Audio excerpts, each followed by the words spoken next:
Ok, là, on est vraiment sur un banger. Comme vous le voyez, Claude 3.7 Sonnet vient de sortir. Il est déjà plus puissant que le modèle d'OpenAI O1 et même DeepSeek R1. C'est parti pour le tester. Là, on va partir sur un mini-jeu. Feuille, papier, ciseaux. Avec des animations CSS. Ce qui est bien avec Claude, c'est son modèle artefact qui permet d'avoir du code à côté et directement pouvoir le visualiser. Ça, c'est vraiment indispensable. Hop là, c'est bon, il nous a créé notre mini-jeu. On va le tester. Oh. Et je trouve ça assez fluide quand même. Franchement, c'est vraiment pas mal. C'est vraiment pas mal. Passons au deuxième exemple.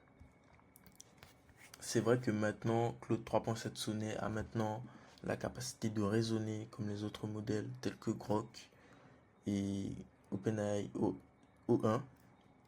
Donc, voici le petit problème que je lui ai envoyé. On va voir s'il se débrouille.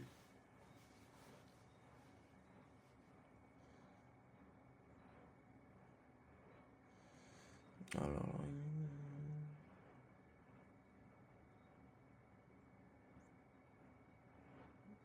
ok, il s'est bien débrouillé pour ce test-là.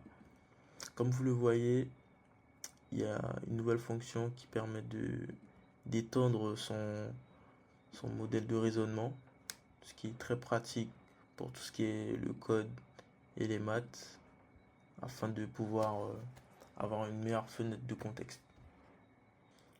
Là, un nouveau test, on va voir s'il arrive à créer euh, une illustration en SVG, un logo.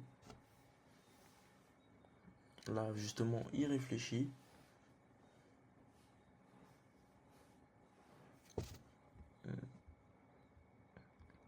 Justement, une petite nouveauté qui est le mode Extend qui permet à Claude de réfléchir.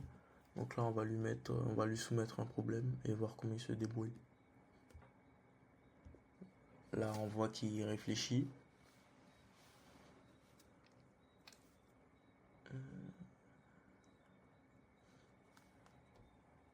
Ok. Ok.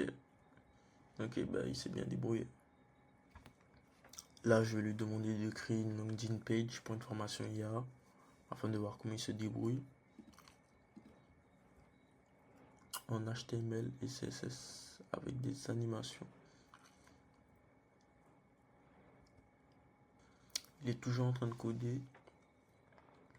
C'est incroyable parce que je suis sûr qu'avec Claude 3.5, il aurait déjà terminé alors que là, Claude 3.7 va vraiment au-delà et est beaucoup plus puissant. C'est incroyable. Il a bientôt fini, je suppose. Ok. J'ai hâte de voir ce que ça donne. Ok. Ah ouais.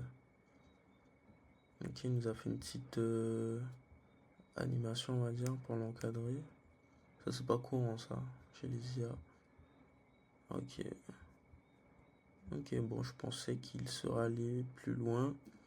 Mais de ce que j'ai l'habitude de voir avec les IA qui codent, il nous a pas mis d'icônes assez redondantes qu'on a l'habitude de voir, notamment les icônes React. Franchement, il s'est bien débrouillé. Dites-moi ce que vous en pensez dans les commentaires. Et sinon, c'est à peu près tout pour cette revue de Claude 3.7 Sonnet. Il y a aussi Code Claude qui est sorti, qui est un peu un assistant IA pour le code directement dans notre PC. Donc si vous voulez un tuto pour savoir comment l'installer, n'hésitez pas à me le dire en commentaire. Je me ferai un plaisir de le réaliser pour vous. Allez, ciao!